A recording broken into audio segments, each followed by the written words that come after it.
పరమాత్ముడికి పాయసాన్ని సమర్పిస్తే ఆ ఇంట్లో ప్రశాంతతకి కొదువే ఉంది. అలాంటి పాయసం చేసుకుందాం పదండి. ముందుగా ఒక గిన్నె తీసుకుని అందులో నెయ్యి ఒక 2 స్పూన్లు వేసుకోండి.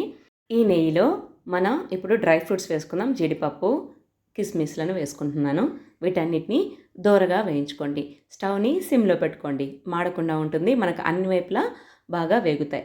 ఇలా వేగిన వాటిల్ని తీసి ఒక పక్కన పెట్టుకోండి. తర్వాత ఇదే నెయ్యిలో మనం ఒక కప్పుడు సేమియాని వేసి వేయించుకోండి. ఇది బాగా ఆల్రెడీ వేయింపిందే, బట్ మనం నెయ్యిలో వేయించుకున్నప్పుడు ఇంకా టేస్టీగా ఉంటుంది. బాగా కుక్ అవుతాయి అన్నమాట. తొందరగా పాయసం అనేది రెడీ అవుతుంది. చూడండి, ఈ విధంగా వేయించుకుంటూ మాడకుండా చూసుకోండి. దీన్ని బాగా వేగిపోయిన తర్వాత దీన్ని కూడా ఒక ప్లేట్లోకి తీసుకొని చల్లారనివ్వాలి. చూడండి, ఇలా బాగా చల్లారిన తర్వాత ఇప్పుడు అదే మనం ఏదైతే గిన్నెలో మనం నెయ్యితో వేయించుకున్నాం కదా, ఆ గిన్నెలోనే ఒక 3-4 కప్పుల నీళ్ళు వేయండి. అందులోకి ఒక కప్పు చక్కెర వేసేసేయండి. ఇది బాగా కరిగేంత వరకు అటు ఇటు తిప్పుతూ ఉండండి. చక్కెర బాగా కరిగింది అనుకున్న స్టేజ్లో మనం పక్కన చల్లారి పెట్టుకున్నాం కదా, దాన్ని తర్వాత ఇంకొక కప్పు పాలని వేసేసేయండి. కొన్ని ఎలాచిని బాగా క్రష్ చేసి ఇందులో వేసేసేయండి. ఎలాచి ఫ్లేవర్ చాలా బాగుంటుంది, పాయసాన్ని హైలైట్ చేస్తుంది.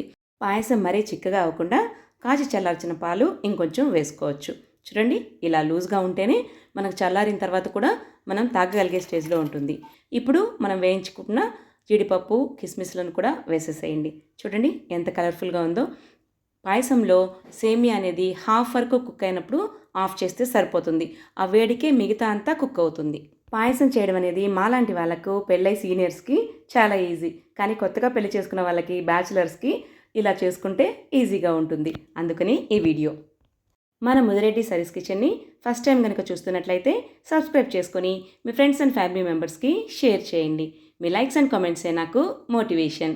మరో వీడియోతో మళ్ళీ కలుద్దామా? అంతవరకు టేక్ కేర్. Bye bye.